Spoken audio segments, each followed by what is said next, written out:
Alhamdulillahirabbil alamin wa bihi nasta'in wa ala umuri dunya wa din wa ala alihi wa sahbihi ajma'in amma ba'du.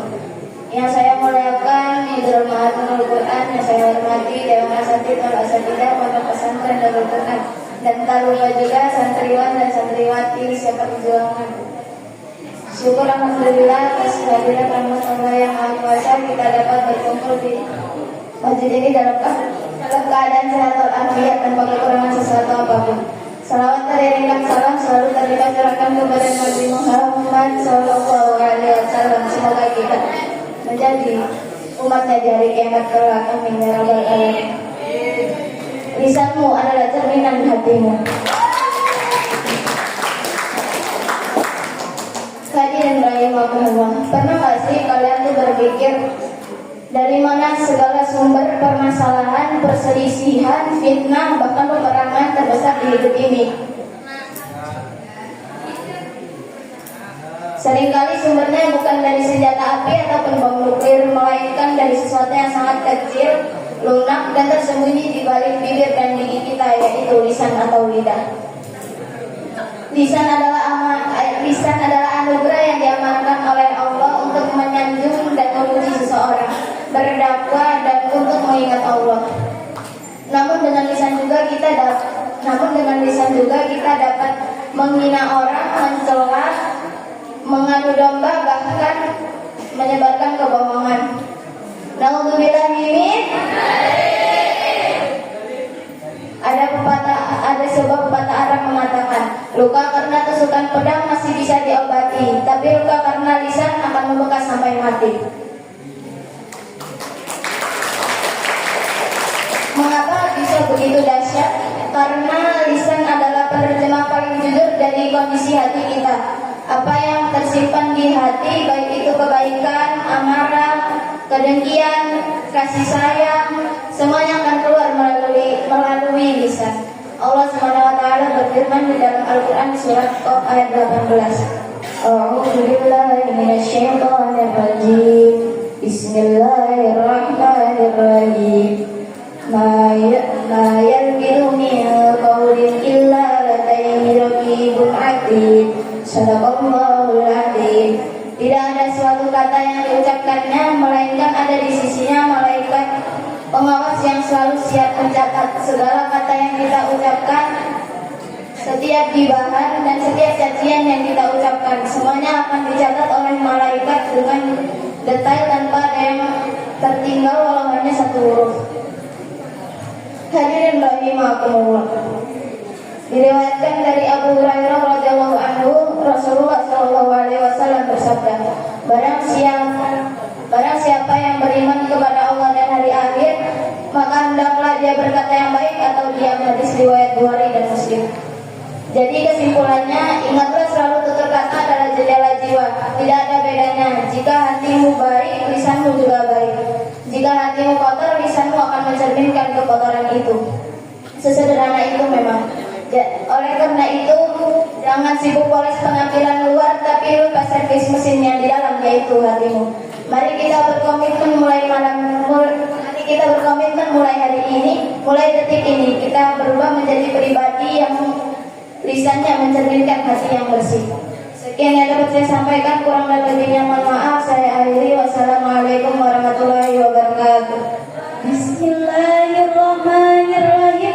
Assalamualaikum warahmatullahi wabarakatuh. Waalaikumsalam warahmatullahi wabarakatuh. Alhamdulillahirabbil alamin wa bihi nasta'in wa ala umuri dunya waddin wa ala alihi wa sahbihi ajma'in amma ba'du.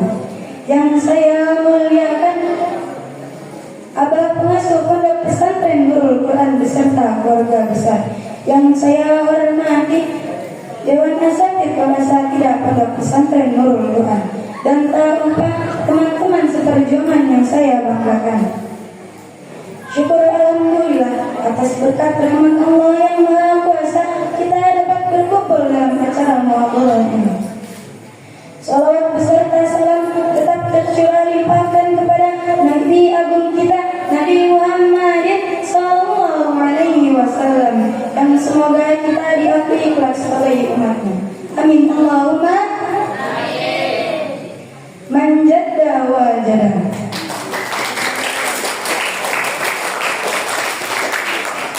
Teman-teman, di sini siapa yang mau sukses? Pasti semua mau kan?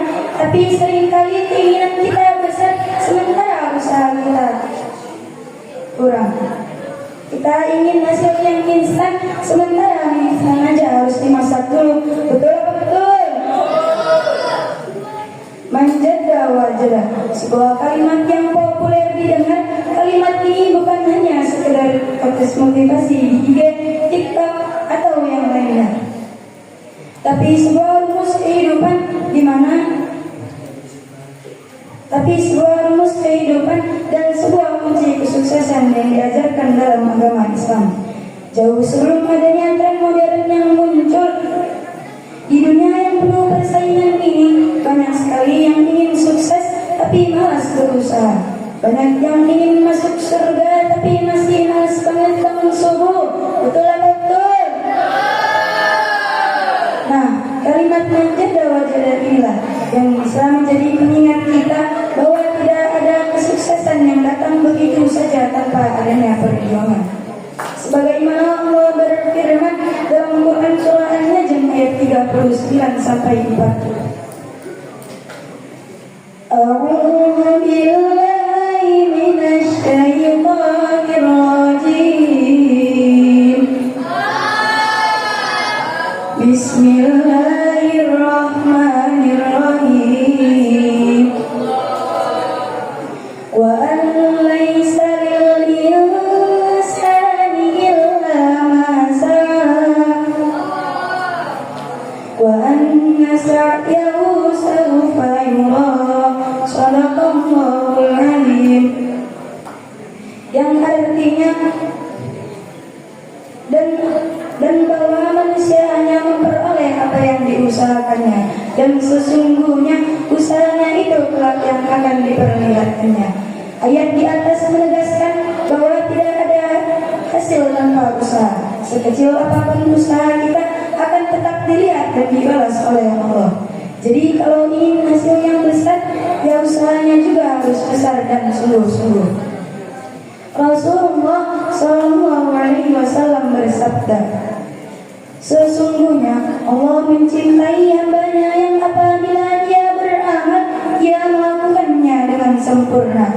Hadis riwayat Baihaqi. Jadi kesimpulannya, hidup ini singkat, jangan sia-siakan dengan kemalasan, berhenti mengeluh, mulailah bergerak. Al-Quran memberi kita jaminan, hadis-hadis Quran memberi kita panduan. Keduanya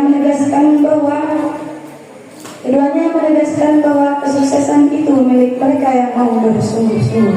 Sekian dari saya. Assalamualaikum warahmatullahi wabarakatuh. Assalamualaikum warahmatullahi wabarakatuh.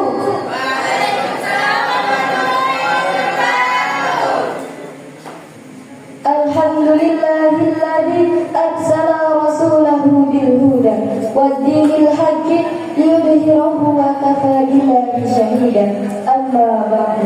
Yang saya muliakan dan yang sama-sama kita muliakan, Al-Mukarram Mudirul Ma'had Nurul Quran beserta keluarga beliau. Yang saya ta'zimi Dewan Asatidz wal Asatidah Pondok Pesantren Nurul Quran, dan tak lupa santriwan dan santriwati yang saya banggakan. Syukur alhamdulillah atas berkat rahmat Allah lah kita masih diberi kesempatan bertatap wajah di acara muhadarah yang cerah, sehingga kita masih bisa mengucap hamdalah. Alhamdulillah. Salawat beserta salam selalu terlimpah curahkan kepada Nabi Agung Muhammad Sallallahu Alaihi Wasallam. Mudah-mudahan kita diakui sebagai umatnya di yaumul kelak. Amin ya rabbal alamin. Pada kesempatan yang berbahagia ini, izinkan saya menyampaikan materi yang berjudul Man Arafa Nafsuhu Faqad Arafa Rabbahu. Teman-teman, sebelumnya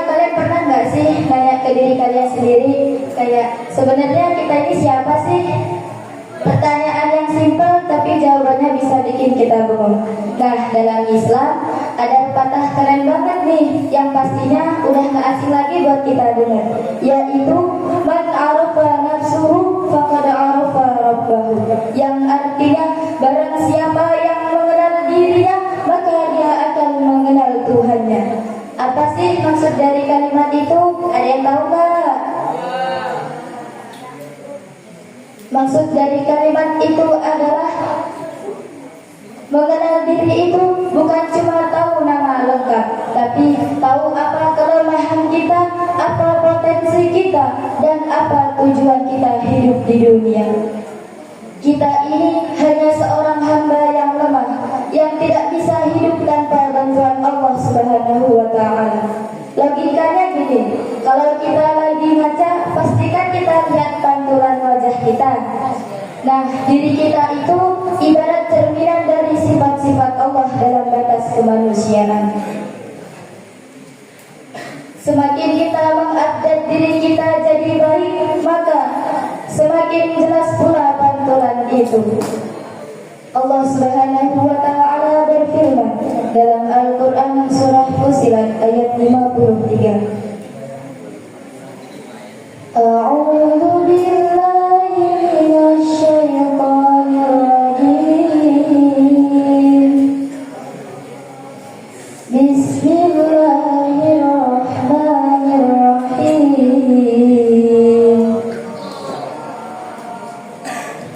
Sanurihim ayatina fil afaqi wa fi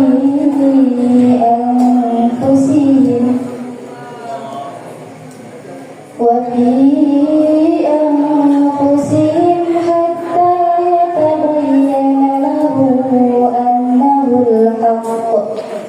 Al-ayah, yang artinya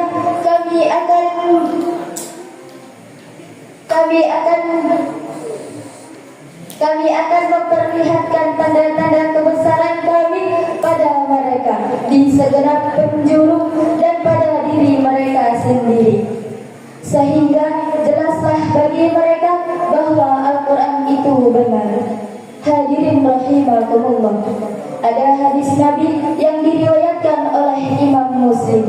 Rasulullah Sallallahu Alaihi Wasallam bersabda, orang yang cerdas adalah orang yang mengevaluasi dirinya dan beramal untuk kehidupan setelah mati. Sedangkan orang yang lemah adalah orang yang mengikuti hawa nafsunya serta berangan-angan kosong kepada Allah Subhanahu wa Ta'ala. Jadi kesimpulannya, mari kita luangkan waktu untuk muhasabah diri sebagaimana yang diajarkan oleh Nabi pada hadis tadi.